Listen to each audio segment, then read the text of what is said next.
खबर ये भी है कि सिवान से आप ओसामा साहब को टिकट देने जा रहे हैं। क्या हो, आपका अभिनंदन है। आपका अपनी पार्टी, अपना झंडा, अपना डंडा। डॉक्टर साहबुद्दीन साहब होते तो सिवान से ही शुरुआत होती ऑल इंडिया मजलिस इत्तेहाद मुस्लिमीन। नहीं, आप तो वैसे सीमांचल में मजबूत है। ईमानदारी की कसम किसी के नाम की खाई जा सकती है तो वो अख्तरुल ईमान साहब है। खबर ये भी है कि सिवान से आप ओसामा साहब को टिकट देने जा रहे हैं। शहाबुद्दीन साहब के बेटे आपके पार्टी में आते हैं वो, तो क्या आप उन्हें टिकट देके चुनाव लड़वाएंगे? देखिए, चुनाव लड़ाना एक अलग चीज़ है, लेकिन ओसामा साहब के प्रति, ओसामा साहब के परिवार के प्रति, उनके पिताजी का जो क्रियाकलाप रहा है समाज के लिए, राज्य के लिए, गरीब गुरबा कमज़ोरों के लिए, तो उनको चाहे जितना भी हम सम्मान दे दें कम पड़ेगा।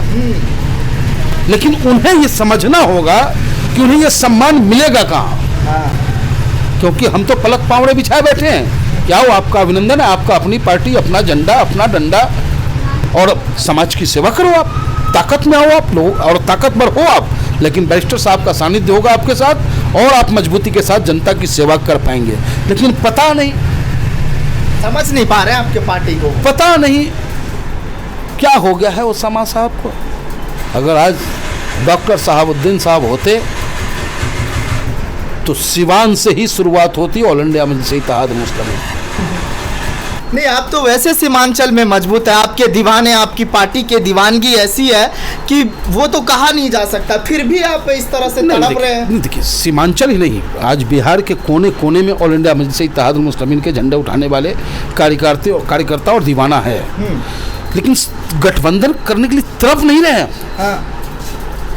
हमें पूर्ण विश्वास है कि 2025 आम असेंबली जो चुनाव होने जा रहा है, विधानसभा चुनाव होने जा रहा है, इसमें बिहार की आवाम बैरिस्टर असदुद्दीन ओवैसी साहब पे विश्वास जताने जा रहे हैं। और उन्हें पता है कि बिहार में अगर ईमानदार नेताओं की लिस्ट तैयार की जाए, जितने बिहार के नेता हैं, चाहे वो हम पार्टी हो, चिराग पासवान जी हो, जनता दल यू हो, नीतीश बाबू हो, आरजेडी हो, कांग्रेस हो, इन सारे नेताओं का फ्रेम ले लो आप, और एक तरफ हमारे नेता अख्तरुल इमाम को ले लो।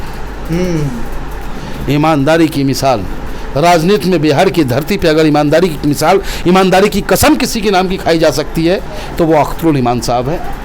तो ऐसे नेतृत्व को लोग ताकत देने को तैयार हैं, लेकिन हम नहीं चाहते, क्योंकि ये हम पे कभी बी टीम कभी सी टीम का आरोप लगाने का कार्य करते हैं।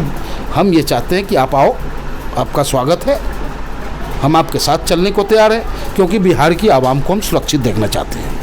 आपकी पार्टी पर हमेशा आरोप लगा कि मुसलमानों के जो है कहीं ना कहीं राजनीति करते हैं, लेकिन धीरे धीरे ये कारवां आगे बढ़ रहा है, हिंदू भी शामिल हो रहे हैं। आप एक इसका जग जाहिर उदाहरण है।